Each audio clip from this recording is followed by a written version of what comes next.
Kate Middleton et le prince William ont été confrontés à des difficultés croissantes au cours de leur relation, car un expert a déclaré que le couple devait décider où ils allaient, selon des témoignages déterrés.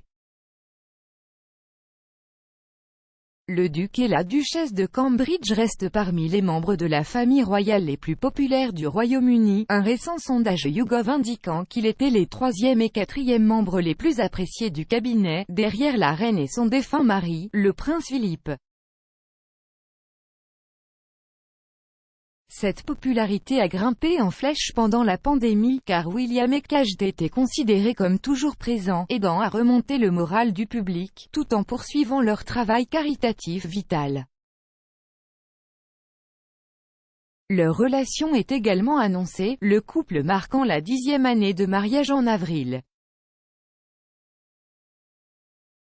Mais leur temps ensemble avant leur mariage lors d'une cérémonie spectaculaire en 2011 n'a pas toujours été aussi facile que le public le percevait souvent. L'auteur royal Katie Nicholl a expliqué comment William a été contraint de choisir s'il passerait du temps à Londres avec sa famille ou à la caserne de Sandhurst après avoir rejoint les forces armées.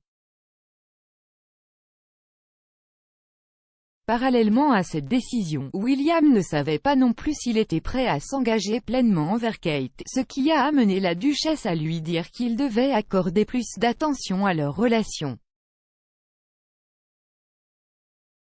William a commencé sa carrière dans l'armée en 2006, environ un an avant que lui et Kate ne se séparent temporairement. S'exprimant sur le documentaire de 2011 William et Kate dans le futur, Madame Nicholl a déclaré « Je pense que Kate l'a poussé dans un coin. Je pense qu'elle voulait un peu plus d'engagement. William travaillait dur dans l'armée, très occupé, il avait des examens, entraînements.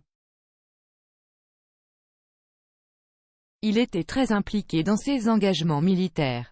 Et je pense qu'en même temps, il était devenu de plus en plus difficile pour eux de passer du temps ensemble.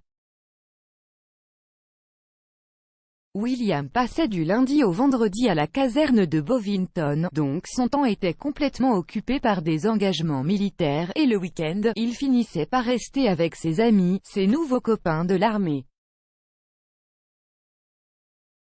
Il ne voulait pas retourner à Londres tous les week-ends. Cette tension a également été examinée par la correspondante royale Camilla Tomaine, qui a expliqué que le couple devait décider où ils allaient après avoir ravivé leur romance. Parallèlement aux pressions qu'il a ressenties au cours de sa carrière, William a également été poussé par la reine et son mari, le prince Philippe, à choisir avec qui il épouserait. Madame Tomaine a affirmé que la reine elle-même voulait également que William s'assure que sa future relation ne suive pas le même itinéraire que celui de Charles. Elle a déclaré « C'est clairement très différent pour eux de mener une relation sous le feu des médias et avec tous les pièges de la vie de William en tant que deuxième ligne du trône. Nous comprenons qu'il ait pu avoir des doutes. Kate était-elle fait pour lui? Clairement, il ne veut pas faire d'erreur comme son père l'a fait avant lui. Il y a une pression sur lui de la part de la reine et du prince Philippe car ils ne veulent plus de divorce dans la famille royale. Madame Tomaine a ajouté « Je pense qu'il y a beaucoup de points d'interrogation qui pèsent sur leur relation, qu'ils ont juste besoin de prendre un peu de temps, de s'approprier et de vraiment se décider qu'ils voulaient être ensemble. » Dans le passé, William a parlé de ses rôles militaires et de l'impact que cela a eu sur sa santé mentale. La principale des difficultés qu'il a rencontrées est survenue lorsqu'il est devenu pilote avec l'East Anglian Air Ambulance en 2014, où il était basé à l'aéroport de Cambridge. En s'adressant aux médecins, aux conseillers et aux premiers intervenants plus tôt cette année, aux côtés de Kate, William a souligné à quel point il était important pour les personnes occupant ces postes d'obtenir du soutien.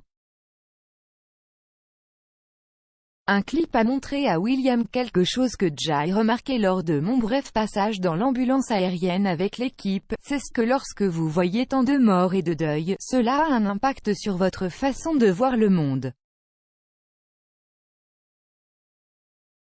Cela a un impact sur votre propre vie et votre propre vie de famille, car il est toujours là.